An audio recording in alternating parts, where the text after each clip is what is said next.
Good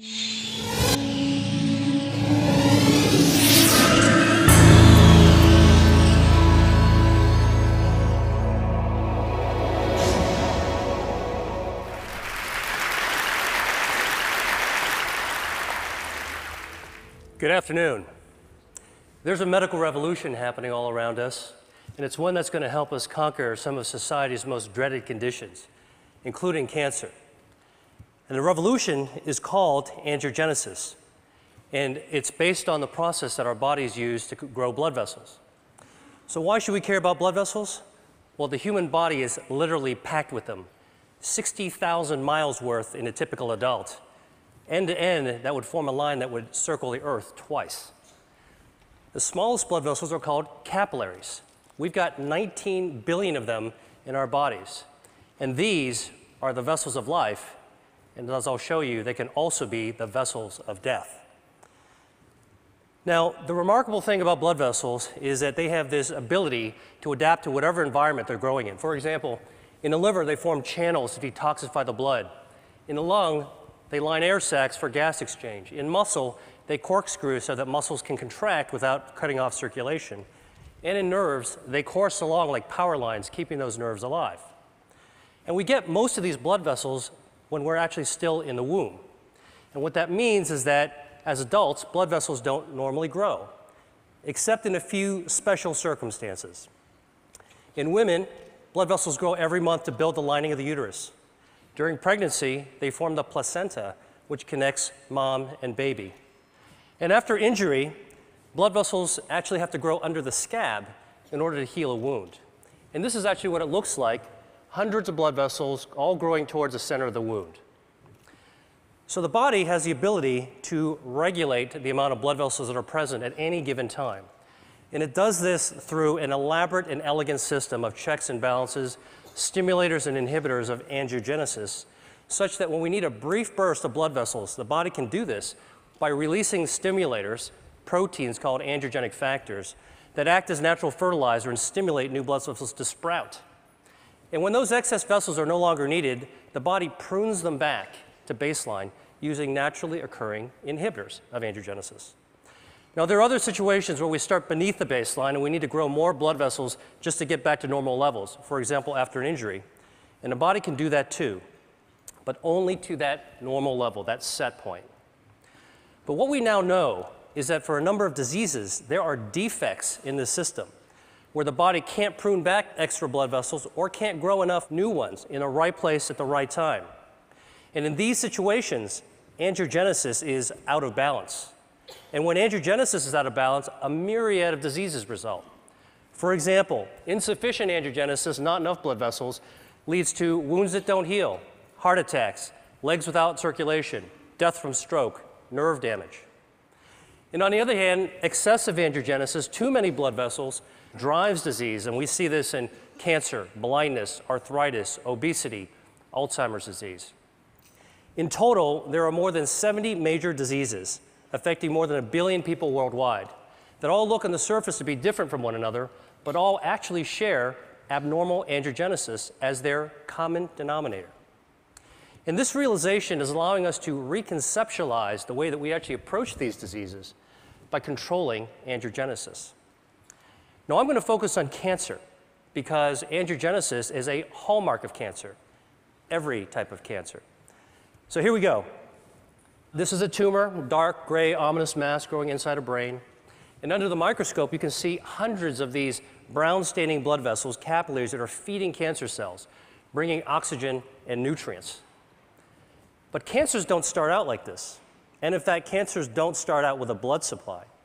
They start out as small, microscopic nests of cells that can only grow to 1/2 a cubic millimeter in size. That's the tip of a ballpoint pen. Then they can't get any larger because they don't have a blood supply, so they don't have enough oxygen or nutrients. And in fact, we're probably forming these microscopic cancers all the time in our body. Autopsy studies from people who died in car accidents have shown that about 40% of women between the ages of 40 and 50 actually have microscopic cancers in their breasts. About 50% of men in their 50s and 60s have microscopic prostate cancers. And virtually 100% of us, by the time we reach our 70s, will have microscopic cancers growing in our thyroid.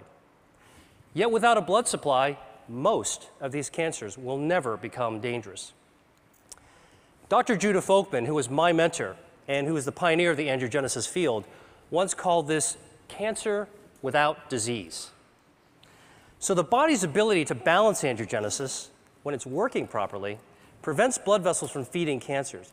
And this turns out to be one of our most important defense mechanisms against cancer. In fact, if you actually block angiogenesis and prevent blood vessels from ever reaching cancer cells, tumors simply can't grow up. But once angiogenesis occurs, cancers can grow exponentially. And this is actually how a cancer goes from being harmless to deadly. Cancer cells mutate, and they gain the ability to release lots of those angiogenic factors, natural fertilizer, that tip the balance in favor of blood vessels invading the cancer. And once those vessels invade the cancer, it can expand, it can invade local tissues, and the same vessels that are feeding tumors allow cancer cells to exit into the circulation as metastases. And unfortunately, this late stage of cancer is the one at which it's most likely to be diagnosed, when angiogenesis is already turned on and cancer cells are growing like wild. So, if angiogenesis is a tipping point between a harmless cancer and a harmful one, then one major part of the angiogenesis revolution is a new approach to treating cancer by cutting off the blood supply. We call this anti-angiogenic therapy, and it's completely different from chemotherapy because it selectively aims at the blood vessels that are feeding the cancers. And we can do this because tumor blood vessels are unlike normal healthy vessels we see in other places of the body. They're abnormal, they're very poorly constructed, and because of that, they're highly vulnerable to treatments that target them. And in fact, when we give cancer patients anti-angiogenic therapy, here, an experimental drug for a glioma, which is a type of a brain tumor, you can see that there are dramatic changes that occur when the tumor is being starved.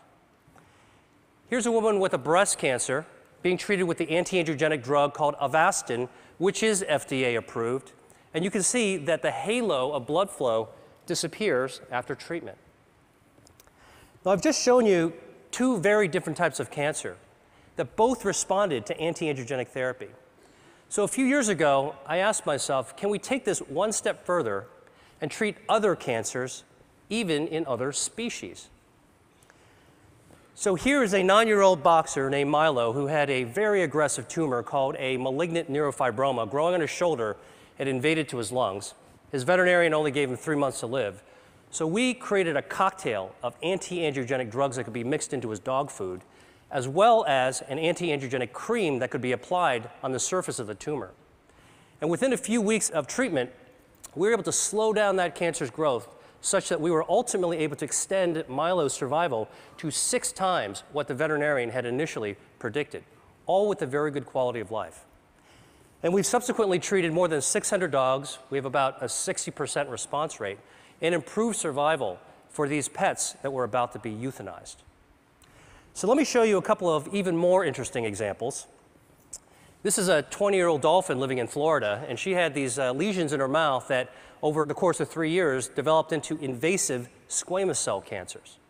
So we created an anti-angiogenic paste. We had it painted on top of the cancer 3 times a week, and over the course of 7 months, the cancers completely disappeared and the biopsies came back as normal. Here's a cancer growing on the lip of a quarter horse named Guinness. It's a very, very deadly type of cancer called an angiosarcoma, had already spread to his lymph nodes. So we used the anti-angiogenic skin cream for the lip and the oral cocktail so we could treat from the inside as well as the outside. And over the course of 6 months, he experienced a complete remission. And here he is 6 years later, Guinness, with his very happy owner. Now, obviously, anti-angiogenic therapy could be used for a wide range of cancers. And in fact, the first pioneering treatments for people as well as dogs are already becoming available. There's 12 different drugs, 11 different cancer types, but the real question is, how well do these work in practice? So here is actually the patient survival data from 8 different types of cancer. And the bars represent survival time taken from the era in which there was only chemotherapy or surgery or radiation available. But starting in 2004, when anti-angiogenic therapies first became available, you can see that there has been a 70 to 100% improvement in survival for people with kidney cancer, multiple myeloma, colorectal cancer, and gastrointestinal stromal tumors. That's impressive. But for other tumors and cancer types, the improvements have only been modest. So I started asking myself, why haven't we been able to do better? And the answer to me is obvious. We're treating cancer too late in the game, when it's already established and oftentimes it's already spread or metastasized. And as a doctor, I know that once a disease progresses to an advanced stage, achieving a cure can be difficult, if not impossible. So I went back to the biology of angiogenesis and started thinking, could the answer to cancer be preventing angiogenesis? Beating cancer at its own game, so that cancers could never become dangerous. This could help healthy people, as well as people who have already beaten cancer once or twice and want to find a way to keep it from coming back. So to look for a way to prevent angiogenesis in cancer, I went back to look at cancer's causes. And what really intrigued me was when I saw that diet accounts for 30 to 35% of environmentally caused cancers.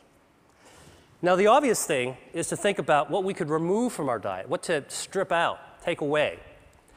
But I actually took a completely opposite approach and began asking, what could we be adding to our diet that's naturally anti-angiogenic, that could boost the body's defense system and beat back those blood vessels that are feeding cancers? In other words, can we eat to starve cancer? Well, the answer is yes, and I'm going to show you how. And our search for this has taken us to the market, the farm, and to the spice cabinet, because what we've discovered is that Mother Nature has laced a large number of foods and beverages and herbs with naturally occurring inhibitors of angiogenesis. So here's a test system we developed. At the center is a ring from which hundreds of blood vessels are growing out in a starburst fashion. And we can use this system to test dietary factors at concentrations that are attainable by eating. So let me show you what happens when we put in an extract from red grapes. The active ingredient is resveratrol. It's also found in red wine. This inhibits abnormal angiogenesis by 60%. Here's what happens when we add an extract from strawberries. It potently inhibits angiogenesis. An extract from soybeans. And here is a growing list of our anti-angiogenic foods and beverages that we're interested in studying.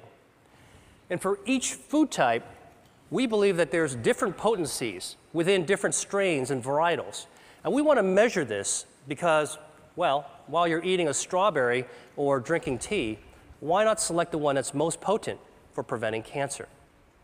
So here are 4 different teas that we've tested. They're all common ones. Chinese jasmine, Japanese sencha, Earl Grey, and a special blend that we prepared. And you can see clearly that the teas vary in their potency from less potent to more potent. But what's very cool is when we actually combine the 2 less potent teas together, the combination, the blend, is more potent than either one alone.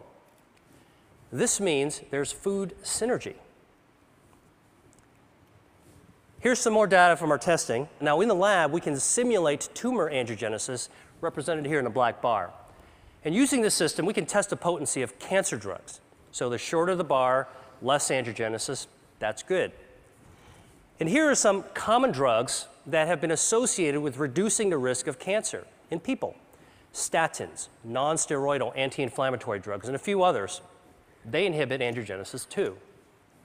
And here are the dietary factors going head-to-head against these drugs. You can see they clearly hold their own, and in some cases, they're more potent than the actual drugs. Soy, parsley, garlic, grapes, berries. I could go home and cook a tasty meal using these ingredients.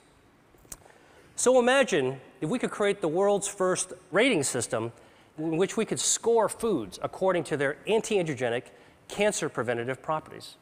And that's what we're doing right now. Now, I've shown you a bunch of lab data, and so the real question is, what is the evidence in people that eating certain foods can reduce angiogenesis in cancer.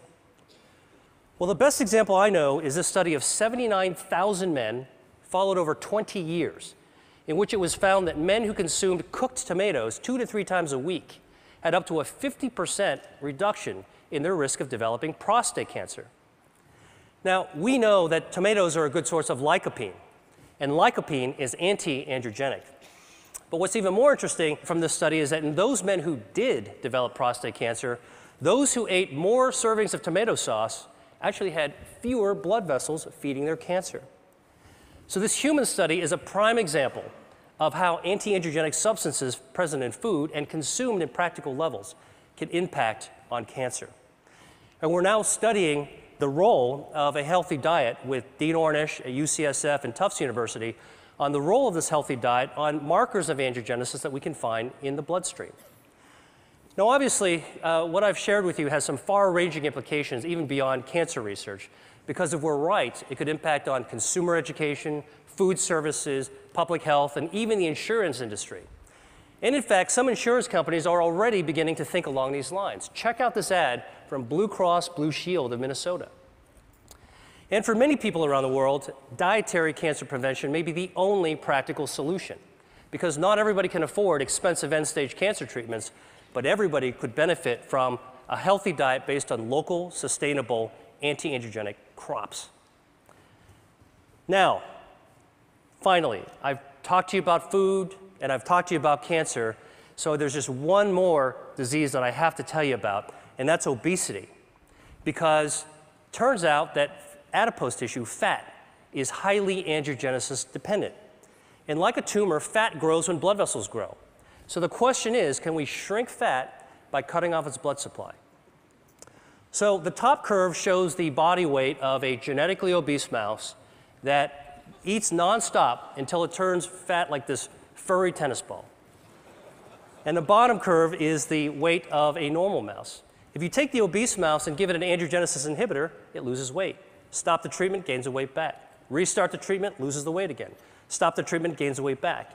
And in fact, you can cycle the weight up and down simply by inhibiting angiogenesis. So this approach that we're taking for cancer prevention may also have an application for obesity. The really, truly interesting thing about this is that we can't take these obese mice and make them lose more weight than what the normal mouse's weight is supposed to be. In other words, we can't create supermodel mice. And this speaks to the role of angiogenesis in regulating healthy set points. Albert Szent-Györgyi once said that discovery consists of seeing what everybody has seen and thinking what nobody has thought.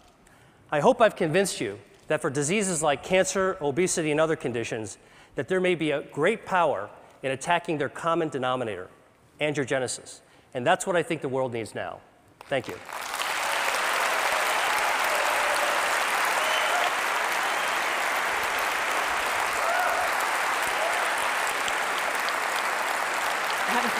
So these drugs aren't exactly, they're not exactly in mainstream cancer treatments right now.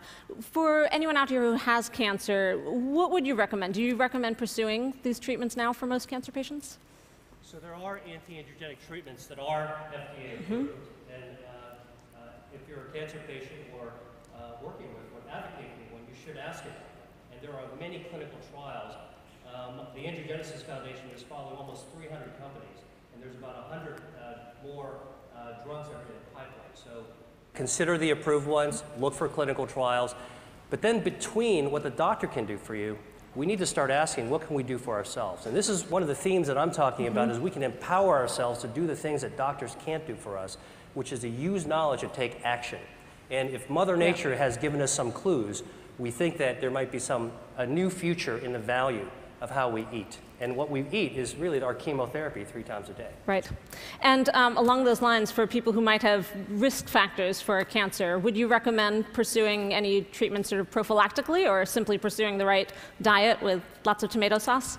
Well, you know, there's abundant epidemiological evidence, and I think in the information age, it doesn't take long to go to a credible source like PubMed, the National Library of Medicine, to look for epidemiological studies for cancer risk reduction based on diet and based on common medications. And that's certainly something that anybody can look into. Okay, well, thank you so much.